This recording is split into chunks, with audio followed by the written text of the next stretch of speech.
5단원의 동물과 에너지 파트인데요. 광합성과 호흡 끝나고 이제 동물로 넘어가는데 소화, 순환, 호흡, 배설에 대한 얘기를 할 거야. 자, 먼저 첫 번째. 그럼 동물은 어떤 생물은 어떤 식으로 구성이 되어 있느냐부터 시작을 하게 되는데, 자, 동물이나 식물이나 다 기본적인 단위는요, 어디부터 시작이야? 세포부터야. 세포가 기본 단위예요. 자, 세포를 기본 단위로 합니다. 자, 그리고요, 이런 세포들이 모인 걸 가지고 조직이라고 얘기를 해요. 자, 세포, 조직. 그 다음, 이런 조직들이 모인 걸 기관이라고 얘기를 해요. 그리고 개체로 가게 돼요. 자, 그런데 보시면 알겠지만, 식물을 구성하는 단계에는요, 동물에는 없는 애가 있어. 누구야? 바로 조직계가 있죠. 체크 한번. 자, 동물을 구성하는 단계에는 식물에는 없는 기관계가 있어요. 자, 이 구성 단계가 조금 차이가 있다라는 거 기억해 주셔야 되는데, 기본적으로 세포, 조직, 기관, 개체는 거의 같아요. 자, 먼저 우리는 동물 배우고 있으니까 동물부터 좀 얘기할게요. 자, 이 동물을 구성하는 제일 기본이 되는 세포들이 있잖아요. 자, 세포들이 모여가지고 조직을 이루게 돼요. 여기 세포들이 모여서 조직이 이뤘죠? 자, 보시면 뭐 결합 조직이니, 근육 조직이니, 뭐 상피 조직, 신경 조직과 같은 이런 조직들, 세포들이 모임이야. 그럼 이런 조직들이 모여서 기관을 구성하게 되는데 특정한 기능을 하는 이라고 되어 있죠. 조직과 기관의 가장 큰 차이라고 하면은요, 기관은 자기의 형태가 있고 이름이 있고 쓰임이 있다라고 생각하시면 돼요. 우리가 뭐 위, 소장, 대장 뭐 이런 식으로 이름을 딱 얘기하면은 걔네들이 어떻게 생겼는지, 어떤 일을 하는지 이런 것들이 나오잖아요. 근데 이 비슷한 일을 하는 애들끼리 모인 걸 가지고 일정한 역할을 담당하는 기관계라고 얘기를 해요. 여기 보시게 되면 소화계가 나와 있게 되는데요. 우리 사람의 기관계 좀 볼게요. 옆에. 소화계, 순환계, 호흡계, 배설계 외에도 신경계, 생식계, 근육계 뭐 이런 게 쭉 있는데 우리가 배울, 5단에서 배울 게 소화계, 순환계, 호흡계, 배설계를 배우는 거예요. 그래서 소화, 순환, 호흡, 배설에 대한 얘기를 할 거예요. 그러니까 비슷한 역할을 하는 애들끼리 모인 걸 기관계라고 하고 이런 개들이 모이면은 하나의 개체가 된다라는 얘기예요.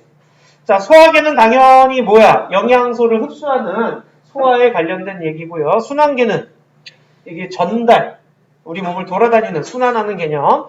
호흡계는 산소, 이산화탄소의 교환에 대한 얘기. 배설계는 노폐물을 몸 밖으로 내보낸다라는 얘기야.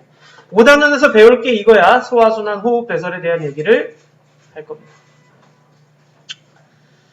자, 그러면 우리가 사람이 에너지를 내기 위해서는요, 우리는 뭘 섭취를 해야 돼? 식물은 광합성을 하지만 우리는 뭘 해야 돼? 음식을 섭취를 해야 되겠죠? 그런 섭취된 음식물이 우리 몸에 필요한 에너지원이 돼야 된단 말이에요. 자, 이런 에너지원이 되거나 또는 우리 몸을 구성하거나 하는데 필요한 애를 가지고 우리는 영양소라고 얘기를 해요. 자, 체크하자. 밑에 옆에 몸을 구성하기도 하고요. 에너지를 얻기도 해요. 자, 그래서 우리가 이제 골고루 섭취를 해줘야 된다라는 게 이 영양소들마다 하는 일이나 기능들이 각기 다르기 때문에 그래요. 자, 그러면 여기 지금 탄수화물, 단백질, 지방 이렇게 있는데 얘네들을 쓰자. 3대 영양소라고 좀 써주세요. 3대 영양소. 자, 탄수화물, 단백질, 지방을 우리는 3대 영양소라고 얘기를 하고요. 그 다음에 물, 무기염류, 바이타민을 부영양소라고 좀 써주세요. 우리가 영양소를 크게 두 개로 나눠요. 3대 영양소하고요. 그 다음에 부영양소로 나뉘게 되는데 이 둘로 나뉘게 되는 기준이 뭐냐라는 거지.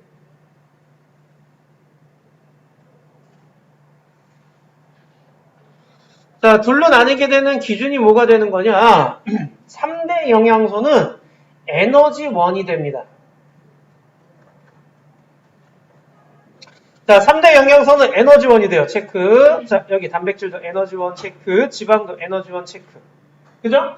3대 영양소는 에너지원이 돼요. 하지만 부영양소는 에너지를 못 내. 에너지를 내지 않아.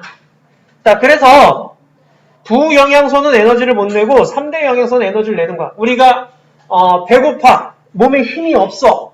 배고프니까 수도가에서 물을 퍼 마셔. 그러면은 그 물을 마신다고 해서 우리 몸에 에너지가 발생한다, 안 한다? 안 한다는 얘기야. 밥이라든가 고기라든가 이런 것들을 먹어줘야지만이 에너지원이 될 수 있는 거고, 물은 에너지원이 될 수 못해요. 자, 우리 몸의 3분의 2 정도, 그죠? 64에서 70%까지도 이렇게 차지하고 있는 물인데, 운반작용, 체온 조절에 도움을 주고요. 무기염류는요, 자, 칼슘이나 인, 철분, 이런 것들을 무기염류로 가는데, 뼈와 이를 구성하거나, 혈액 안에 있는 적혈구를 구성하거나, 이렇게 몸을 구성해요. 구성 체크. 무기염류는 그리고 또 몸의 기능 조절도 합니다. 기능 조절 체크. 자, 그러니까 물은요, 운반작용, 체온 조절 얘기를 해줘야 돼요. 우리 몸을 구성하기도 하고요. 운반작용이나 체온 조절에 굉장히 영향을 미치고, 무기염류는요, 몸을 구성하고요, 몸의 기능도 조절해줘요. 근데 바이타민 보세요. 바이타민 비타민이야. 몸의 기능을 조절을 합니다. 에다 체크해주세요. 하지만 몸을 구성하진 않아요. 바이타민은 몸을 구성하지 않아. 알겠죠? 무기염류와 바이타민의 가장 큰 차이점은 몸을 구성하니 구성하지 않니에 대한 거야. 그리고 바이타민은 몸에서 만들어지지 않기 때문에 꼭 음식을 통해서 섭취를 해줘야 되고, 그래서 우리가 바이타민, 비타민 약을 따로 이렇게 챙겨 먹고 그러는 거예요. 부족하면 몸에 이상이 생기기도 합니다. 됐니? 자, 그럼 이번에는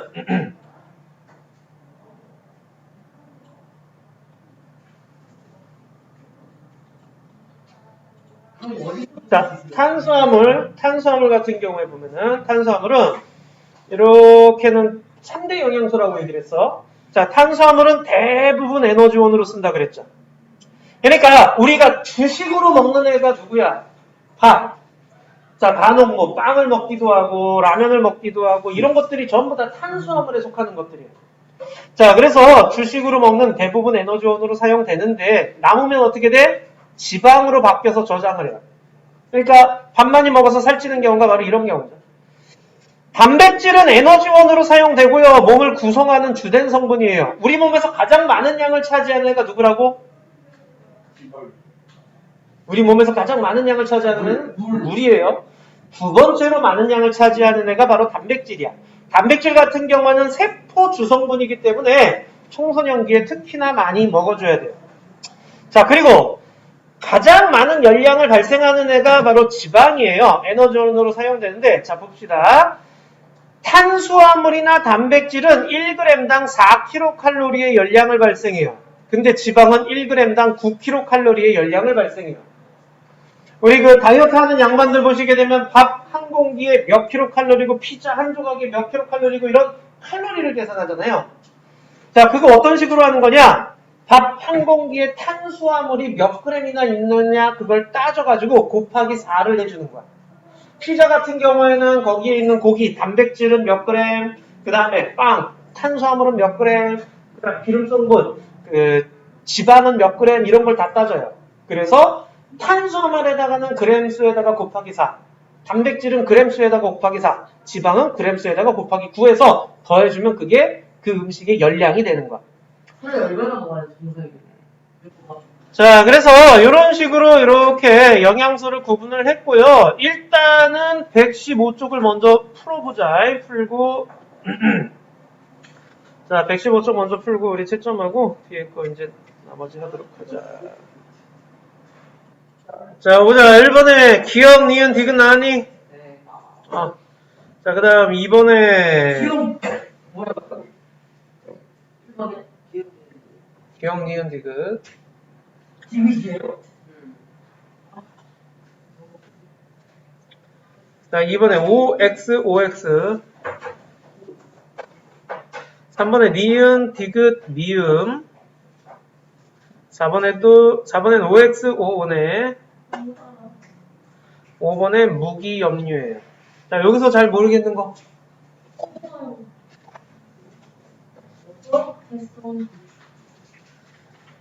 그러면은 일단 우리 118쪽으로 좀 넘어가 보자. 자, 아까 그 3대 영양소 얘기를 했는데, 자, 3대 영양소에 탄수화물, 지방, 단백질이 있었죠? 자, 보세요. 자, 3대 영양소에 우리 탄수화물이 있고요. 지방, 그 다음에 단백질이 있는데, 자, 탄수화물 같은 경우에는요, 단당류. 이렇게 안 쓰죠?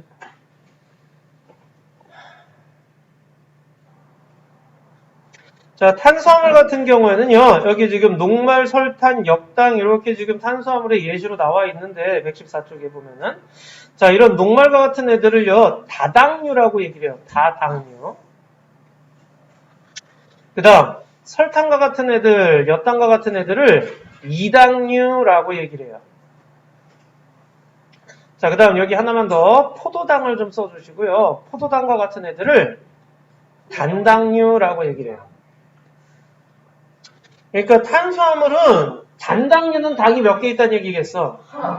이런 단당류가 두 개 모이면은 이당류라고 생각하시면 되고요.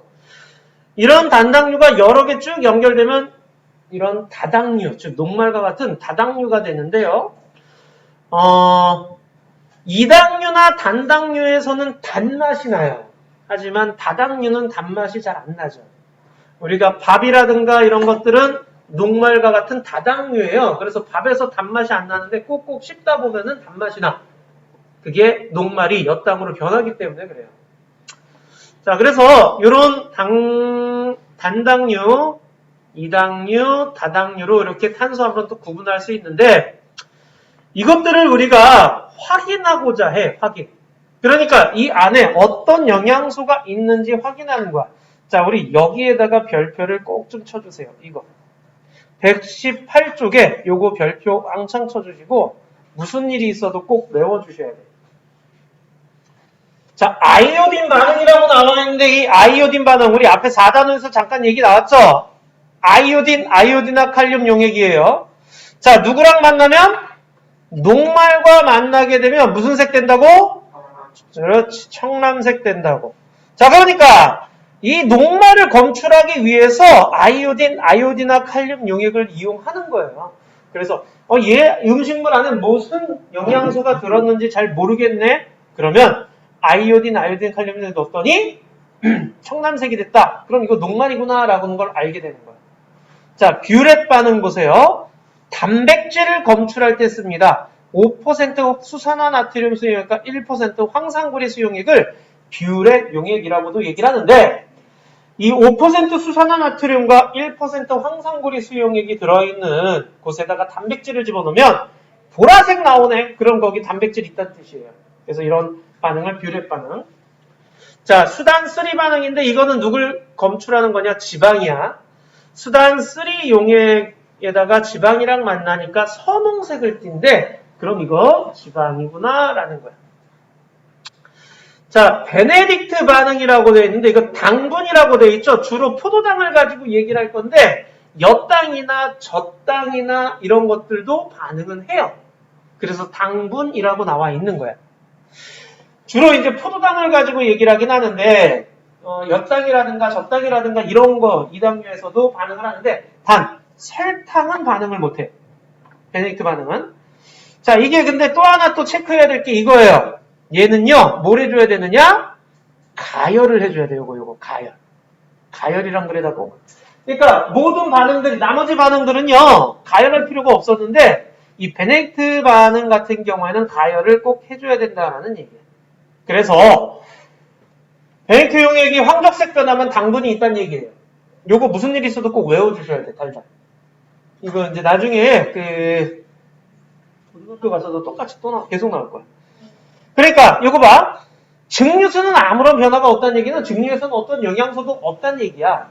근데 밥물 아이오딘과 칼륨 용액이 청남색으로 됐대. 이거 뭐 있다는 얘기예요, 이 안에는?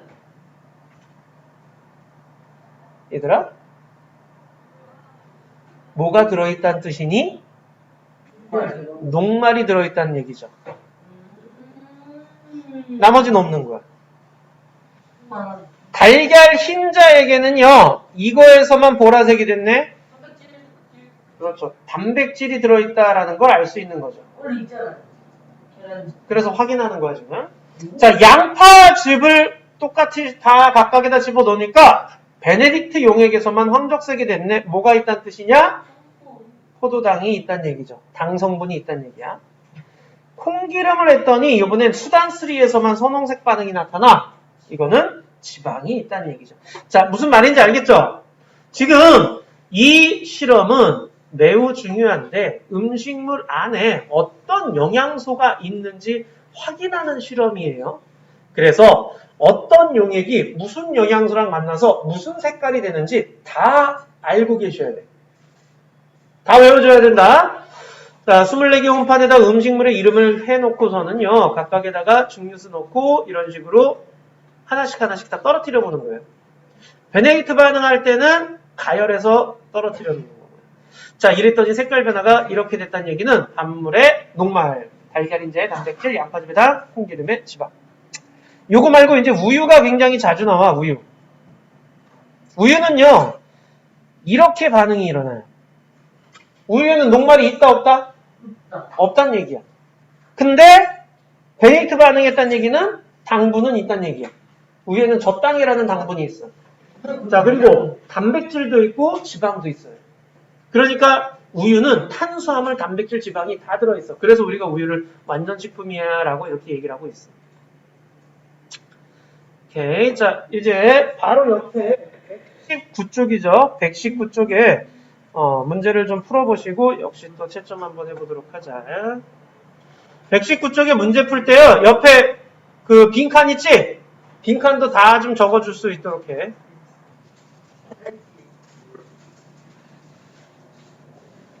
자, 답 맞춰보자. 얘는 왜 프린트 안 했어? 오케이. 자, 1번에 청량색 나오죠. 기억.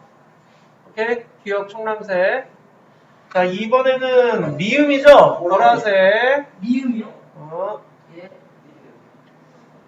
자, 3번에 1은 니은 가야 되죠. 그 다음 2는 디귿. 3은 기억, 4는 리을. 자, 4번에 뭐니? 미음. 니은하고 미음이죠. 자, 여기서 질문.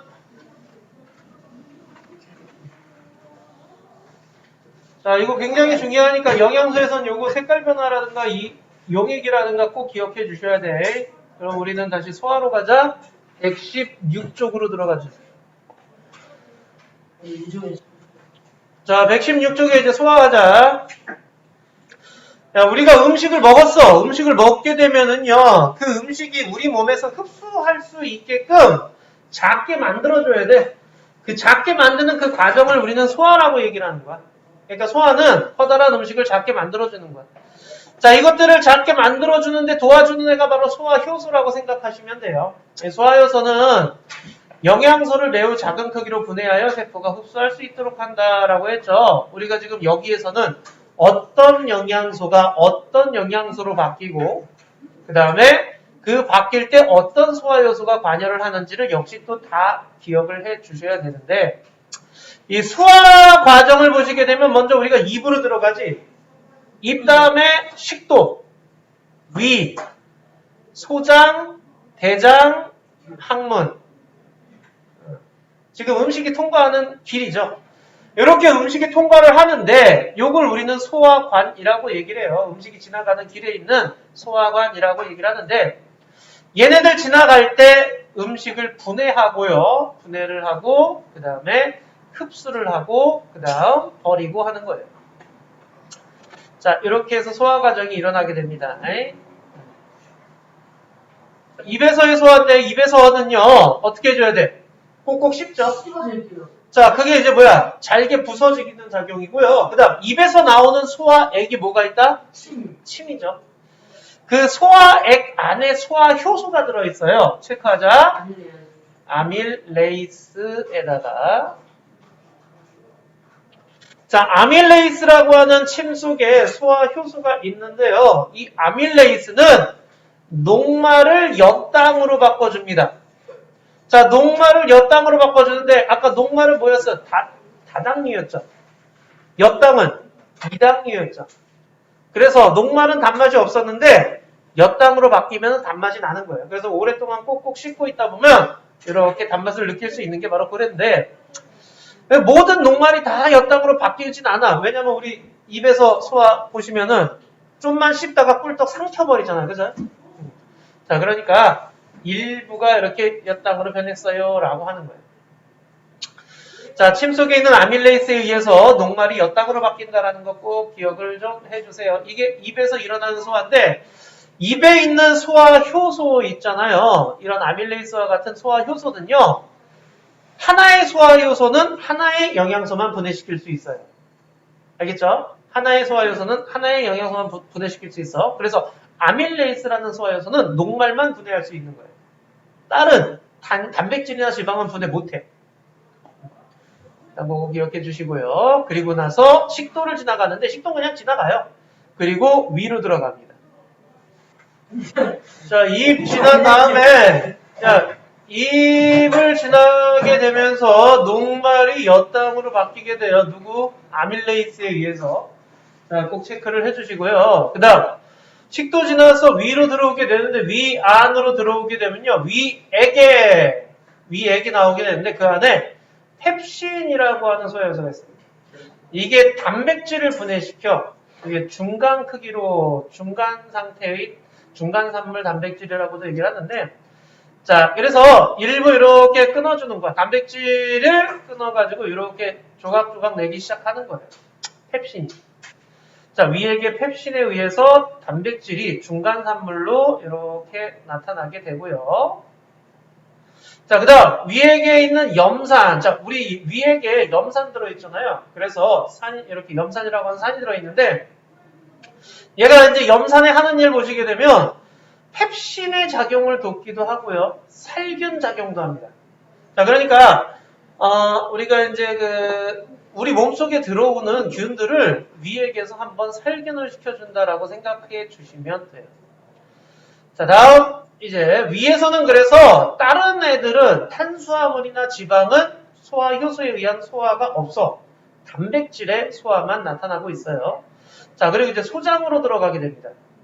위에서 바로 내려왔을 때 시작 부분을 12지장이라고 얘기를 해요. 자, 보시면은 여기 제일 윗부분을 위 바로 연결되는 이 부분을 얘기를 하는 거야. 그래서 12지장이라고 얘기를 하는데 여기에 쓸개즙, 이자액이 음식물과 섞입니다. 돼 있죠? 자, 이 쓸개즙이라고 하는 것 좀 잘 보시면 돼요. 이거는 소화액이에요. 그런데 소화효소는 없어요. 체크. 소화효소는 없지만.에다가 외쳐. 그러니까 소화액이긴 하지만 소화효소는 없어. 누구를 분해시키거나 그러는 게 아니야. 자, 쓸개즙은 어디서 만드느냐? 간에서 만들어요. 어디다 저장을 하느냐? 쓸개에다 저장을 했다가 분비하는 거예요. 12지장 쪽으로. 자, 그래서 쓸개즙은 쓸개에서 만든다 그러면 그것도 틀려. 간에서 만들어. 다음, 쓸개즙은요. 누구의 소화를 돕고 있냐면 지방의 소화를 도와요. 그러니까 지방이 좀 이렇게 연하게 풀어지도록 도와주는 게 쓸개즙이에요. 연하게 풀어져야지만이 거기에 이제 지방을 소화시킬 수 있는 소화효소가 잘 침투할 수 있기 때문에. 그러니까 보시면은 쓸개즙에 의해서 분해가 된 게 아니야. 연해지는 거야. 그리고 나서 이자액이 있는데 이자액은 별표 한 3개쯤 쳐주세요. 자, 이자액이 있는데 이 이자액은 굉장히 중요한 게 뭐냐면 아밀레이스라는 소화효소도 있고요. 트립신이라고 하는 소화효소도 있고요. 그 다음 라이페이스라는 소화효소도 있어요. 3가지 소화효소가 한꺼번에 있네. 근데 아밀레이스는 아까 입에서도 있었죠. 녹말을 엿당으로 분해시키는 게 바로 아밀레이스였죠. 입에서 미처 분해되지 않은 애는 소장으로 내려오면 이자액이 분비되면서 이자액에 있는 아밀레이스에 의해서 또 한 번 엿당으로 분해가 된다라는 얘기야. 자, 단백질을 분해하는 트립신이 있어요. 그러니까 위에서 펩신에 의해서 조금 이렇게 분해가 됐으면 소장으로 넘어가면 트립신에 의해서 좀 더 잘게 부서지는 거야. 그리고 나서 이제 지방을 분해하는 라이페이스. 지방은 신기한 게 딱 한 번밖에 분해가 안 일어나요. 라이페이스에 의해서 지방산과 모노글리세리드라고 딱 한 번 분해가 일어나요. 그러니까 지방은 지금 다른 애들은 보세요. 녹말 볼게요. 탄수화물이죠. 자, 녹말은 입에서 한번 분해 일어났어요. 그리고 소장으로 내려와서 또 한 번 분해가 일어났고요. 그리고 소장의 탄수화물 분해 요소라고 되어 있죠. 여기 소장의 소화 요소에는 영양소를 흡수하는 수 있을 정도 매우 작은 크기로 분해를 한다라 그랬죠. 소장에 여러 가지 소화 요소가 있는데 그 중에 이제 탄수화물 분해 요소가 있고 단백질 분해 요소가 있어요. 이게 이제 엿당으로 바뀌고 나면 그걸 좀 더 분해시켜주는 게 이게 소장에서 나오는 탄수화물 분해 요소야. 그래서 포도당이 되는 거야. 자, 그러니까 벌써 녹말은 엿당으로, 엿당은 포도당으로 이렇게 세 단계 거치고 있죠. 단백질 보세요. 펩신에 의해서 좀 더 자잘하게 분해됐다가 트립신에 의해서 좀 더 자잘하게 분해됐다가 소장에 있는 단백질 분해 요소에서 더 작아져서 아미노산으로 분해가 되는 거야. 근데 지방은요. 설계집에 의해서 분해는 안 일어나요. 분해는 안 일어나고 연해졌는데 라이페이스에 의해서 딱 한 번 분해가 일어나는 거죠. 무슨 말인지 알겠죠? 자, 그러니까 이 과정 역시 다 기억을 좀 해주셔야 되는데 결국에는 요게 최종 산물이 되는 거예요. 자, 우리 몸에서 양분을 흡수해야 되는데 그 흡수할 때 탄수화물은 포도당 형태로, 단백질은 아미노산 형태로, 지방은 지방산과 모노글리세이드 형태로 양분을 흡수하고 있어요. 라는 그런 얘기예요. 알겠니? 그 흡수는 또 어디에서 일어난다? 흡수는 어디에서 일어나는 거냐? 소장에서 일어나는 거예요. 자, 그래서 이 소장을 통과할 수 있을 정도로 작게 분해를 해놓는 거야. 자, 대장으로 내려가게 되면요. 소장 다음에 대장인데요. 대장으로 가면 소화작용은 잘 일어나지 않고요. 물 흡수만 좀 일어나요. 그리고 나머지 찌끄러기를 몸 밖으로 내보내는 역할을 대장에서 해줍니다. 자, 그럼 소장에서 영양소 흡수를 어디서 하느냐? 이 소장 구조 보시게 되면 굉장히 자잘한 걸레 같은 털로 되어 있어요. 그걸 우리는 융털이라고 얘기를 합니다. 융털.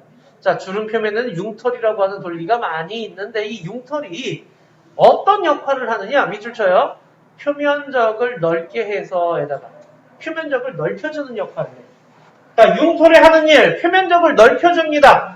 영양소를 효율적으로 흡수할 수 있게끔 최대한 영양소가 소장을 지나가다가 쟤네랑 만나면은 쉽게 흡수될 수 있게끔 표면적 넓히는 역할을 하기 위해서 융털 구조를 갖고 있는데 융털 하나를 보면 가운데 암주간이 있어요. 이렇게 가운데 보면 암주간이 있어요. 그리고 주변에 모세혈관이 있어. 자, 모세혈관에서는요. 이런 물에 잘 녹는 영양소가 흡수가 돼요. 자, 이거를 우리는 수용성이라고 얘기를 해요. 자, 수용성 양분이 모세혈관을 통해서 주로 흡수가 되는데 포도당, 아미노산, 무기염류, 물, 바이타민 B, C 뭐 이런 것들이 있어요. 자, 그 다음 물에 잘 녹지 않는 영양소 얘는 지용성이라고 얘기를 하는데 자, 지용성 양분은 어디로 들어가게 되느냐? 암주간으로 흡수가 되는 거예요. 자, 물에 잘 녹지 않는 영양소 해가지고 지방산 모노글리세이드가 대표적이에요. 자, 이런 애들은요, 암주간으로 들어갔다가 림프관 거쳐가지고 심장으로 간 다음에 온몸으로 퍼져가고요. 그 다음 모세혈관으로 흡수한 애들은요, 간으로 갔다가 저장할 놈들 저장하고요, 심장으로 대정맥 타고서 심장 가가지고서는 또 온몸으로 퍼져가게 됩니다. 자, 여기서 핵심은 요거예요. 요 그림. 보이니? 영양소 소화. 요게 핵심이에요. 자, 첫 번째. 입에서는 누구 소화만 일어난다고? 입에서는 녹말. 입에는 무슨 아밀레이스라고 하는 소화효소가 있어. 침 안에 아밀레이스. 아밀레이스는 녹말을 엿담아. 위로 가면은 위에게는 펩신이 있어요. 단백질을 분해시키죠. 그리고 소장으로 내려가면은 누가 있냐? 이자액이 있죠. 자, 이자액, 아밀레이스, 트립신, 라이페이스가 있는데 아밀레이스는 녹말 엿담으로 또 분해시켜주고요. 트립신은 단백질을 좀 더 자잘하게 해주고요. 라이페이스는 지방을 분해시켜요. 자, 그리고 이제 소장의 탄수화물 분해 요소와 단백질 분해 요소가 있죠. 얘네들에 의해서 최종 산물인 포도당과 아미노산이 되는 거예요. 그리고 라이페이스에 의한 모노글리세리드 지방산, 이런 과정으로 해가지고 자잘하게 만들어지면 소장의 융터를 통해서 흡수가 일어나게 된다라는 얘기예요. 좋아요. 우리 바로 옆에 117쪽에 역시 또 문제를 한번 해보도록 합시다. 문제 풀고.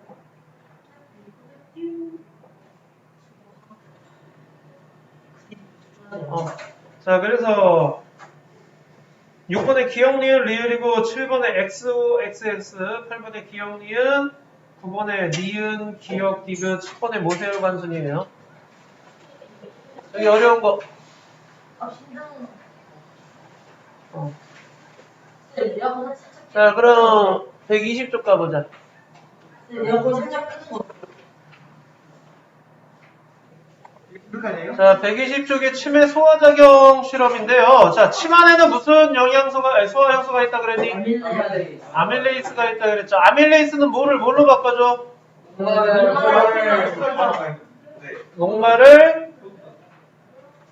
녹말을 엿당으로 바꿔준다 그랬어요.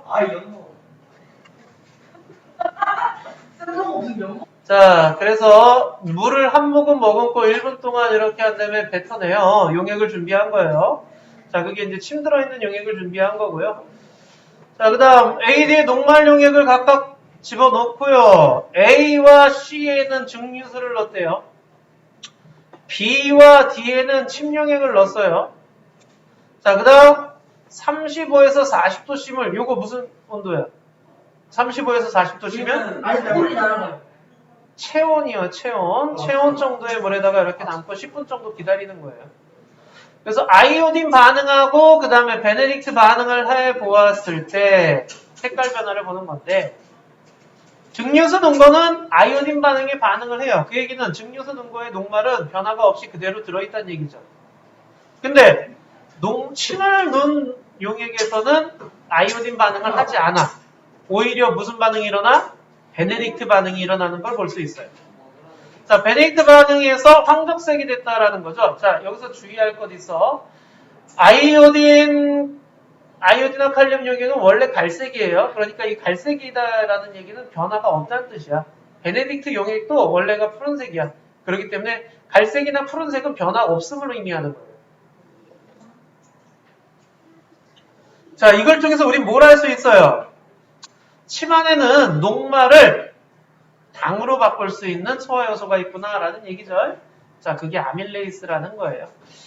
자, 옆에 121쪽 해보자.